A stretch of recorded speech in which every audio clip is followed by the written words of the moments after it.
सरकार से कहना चाहते हैं, अपील करना चाहते हैं कि इनकी जायज मांग को स्वीकार करें, ताकि जब तक मांग पूरा नहीं होता हम लोग सरकार के कार्यों को हम लोग प्रभावित करेंगे। अनुदान की राशि समितियों को दिया जाए। हमारा मांग छोटा सा मांग है, हम पदाधिकारी जाएंगे, बात करेंगे। प्रतिनिधिमंडल को बुलाया गया, मांग है कि हमारी मांग को पूरा करे। छत्तीसगढ़ प्रदेश में 15 नवंबर से धान खरीदी शुरू होने जा रही है। शासन स्तर पर सभी तैयारियां पूरी कर ली गई हैं और किसान भी अपनी तैयारियों में जुट गए हैं। लेकिन धान खरीदी शुरू होने से पहले ही सरकारी समितियों के कर्मचारी अपनी मांगों को लेकर पिछले 9 दिनों से अनिश्चितकालीन धरने पर बैठे हैं। दुर्ग के मानस भवन परिसर के बाहर कर्मचारी धरने दे रहे हैं और शासन से मांग कर रहे हैं कि उनकी सभी जायज मांगों को शीघ्र स्वीकार किया जाए। धरने के दौरान कर्मचारियों ने कीर्तन का आयोजन किया।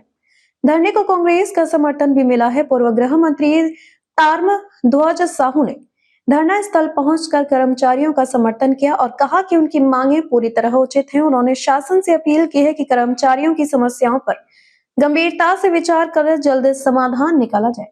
आप सबकी नजरें इस बात पर टिकी हैं कि धान खरीदी शुरू होने से पहले शासन और कर्मचारियों के बीच सहमति बन पाती है या नहीं। छत्तीसगढ़ कर्मचारी महासंघ लगातार काफी दिनों से अपनी जायज मांगों को लेकर धरना में जुटे हुए हैं और अब तक सरकार की ओर से किसी भी प्रकार की चर्चा या उनके मांग को जायज पूरा करने की दिशा में कोई कदम नहीं उठाया गया है। हम लोग समर्थन इसलिए दे रहे हैं क्योंकि जब हमारी सरकार थी तो कर्मचारी फिर धरना प्रदर्शन के लिए बैठे हुए थे मांग में। उस समय डॉक्टर रमन सिंह और विष्णुदेव साय जी उनके धरना प्रदर्शन में आए थे और मांग पत्र हमारी सरकार को माननीय मुख्यमंत्री जी को सौंपे थे और हम लोगों ने तुरंत उसको स्वीकार किया और 200 करोड़ से ज़्यादा की राशि स्वीकृत की, जिससे सोसाइटी का काम चला। और जब अब ये लोग सरकार में आ गए हैं तो उन्हीं कामों को पूरा जारी रखना चाहिए, बंद नहीं करना चाहिए, क्योंकि सरकारी सोसाइटी का काम बंद रहेगा तो किसानों को भारी परेशानी होगी।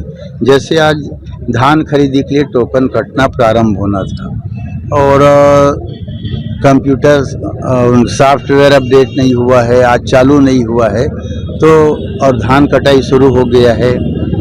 रखने का जगह गांव में किसानों के पास बहुत सीमित रहता है, तो भारी परेशानी उनको होने वाली है।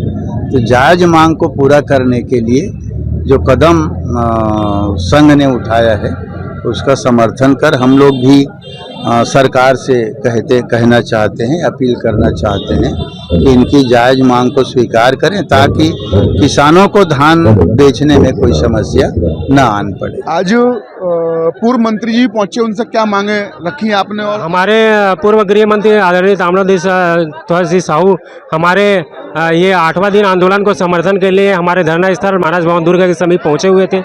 उनका कहना है कि हमारी जो 4 सूत्री प्रमुख मांग है वो जायज़ है और निश्चित ही सरकार को उसको पूरा करना चाहिए। सहकारिता आंदोलन है एक, और सहकारी समितियों के लिए ही केवल मांग नहीं है। सहकारी समिति अगर मांग कर रहे हैं तो उसमें पूरे मानव समाज उसमें निहित है, ऐसा उनका कहना था। बीच में आपने प्रेस विज्ञप्ति जारी की थी कि 15 नवंबर तक अगर सुनवाई नहीं होती है तो धान को खरीदी नहीं होगी और हड़ताल पे ऐसे ही बैठे रहेंगे। जी, आज से सरकार का टोकन कटना चालू होना था, परंतु सॉफ्टवेयर इंस्टॉल नहीं होने के कारण टोकन नहीं कट रहा है सरकार, है ना। निश्चित ही हम लोग हमारे आंदोलन जब तक मांग पूरा नहीं होता हम लोग सरकार के कार्यों को हम लोग प्रभावित करेंगे। अच्छा, कीर्तन भी आज हो रहे हैं आप उस हड़ताल के साथ साथ? जी, सद्बुद्धि यज्ञ है। आज हमारे महासंघ ने एक रणनीति तैयार किया है आगामी दिनों में आंदोलन करने के लिए। तो आज हमारा 10 तारीख है, आज हम लोग सद्बुद्धि यज्ञ कर रहे हैं और उसमें साथ में कीर्तन भी करेंगे। हमारे कर्मचारी भाइयों की और जोश और दिन ब दिन बढ़ता जा रहा है, जो हमारी मांगे हैं उसको लेकर के, और ऐसे भी आपको अवगत कराया जा चुका है जो हमारी मुख्य जो 4 मांगे हैं। धान में सूखा, दूसरा अनुदान की राशि समितियों को दिया जाए, और तीसरा है जो कंप्यूटर ऑपरेटर लोगों को जो 12 महीने का वेतन मिलता था उसको 6 महीना किया गया है, उसको रेगुलर 12 महीना किया जाए।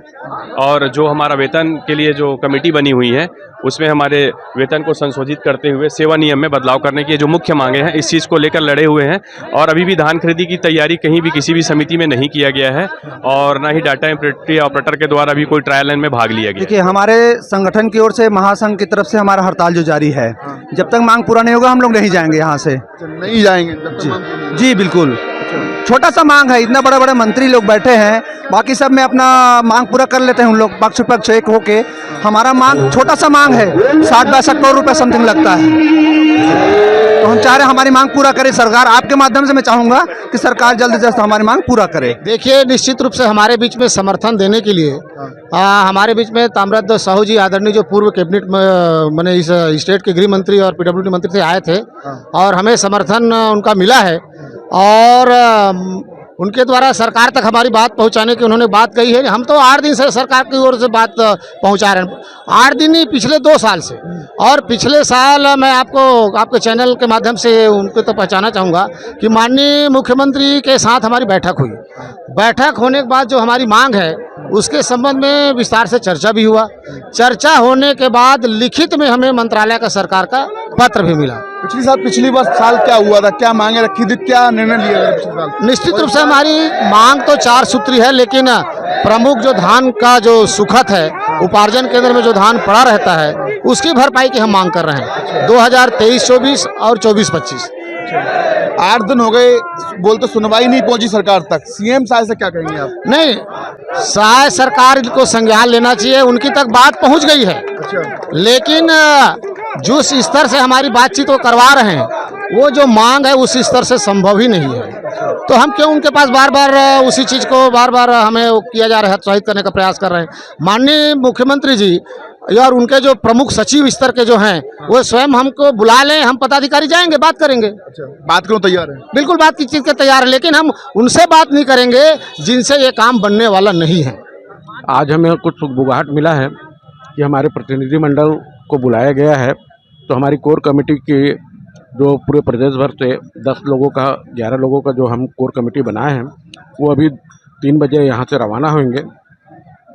और शायद हमको पता चला है कि मार्कफेड एमडी और सहकारिता विभाग के सचिव ये लोग बुलाए हैं और शायद आज कुछ रिजल्ट मिलने की हमको उम्मीद है। हाँ, हमारी मांग जब तक पूरी नहीं होगी तब तक हम इसी तरह से ही प्रयास करते रहेंगे, मांग लेकर ही जाएंगे। तो ये आखिरी मांग है, आखिरी और अंतिम बार हड़ताल कर रहे हैं। जब तक मांग पूरा नहीं होगा तब तक हम लोग वापस नहीं जाएंगे। हाँ, जैसे कि मांग पूरी होगी तब तक हम लोग धरना में बैठे रहेंगे। आप सरकार जिससे भी धान खरीदी करवाना चाहे करवा सकते हैं, हम लोग आप तैयार हैं, सक्षम। अभी कहाँ के लोग आए होंगे? अभी पूरा 7 संभाग के लोग आए हैं यहाँ धरना स्थान में। किस प्रकार की मांग कर रहे हो आप? हमारी 4 सूत्री मांगे हैं कि हम लोग मध्य प्रदेश में जो 3-3 लाख का अनुदान सरकार देते हैं मध्य प्रदेश के कर्मचारियों को, वे वेतन अनुदान हम लोग को भी छत्तीसगढ़ शासन द्वारा दिया जाए। ठीक है। और धान में जो सुखत होता है, धान में जो सुखत होता है उसको शासन मान्य नहीं करती। जैसे कि अभी धान खरीद ले, उसके बाद अप्रैल मई में उसका उठाव होता है, अभी तक कभी समितियों का धान उठाव नहीं हुआ है, जिससे सुखत आता है। तो सरकार का मानना यह है कि सुखत समिति भरे, तो ये सब चीज़ गलत है। आपका टाइमिंग है धान खरीदी करवाने का, उठाने का, तो धान खरीदी करने की जिम्मेदारी हम लोग का है, उठाने की जिम्मेदारी आपका है। सीएम साहब से क्या कहेंगे आप? हमारी यही मांग है कि हमारी मांग को पूरा करें, बस मांग पूरा करें। मांग पूरा कीजिए।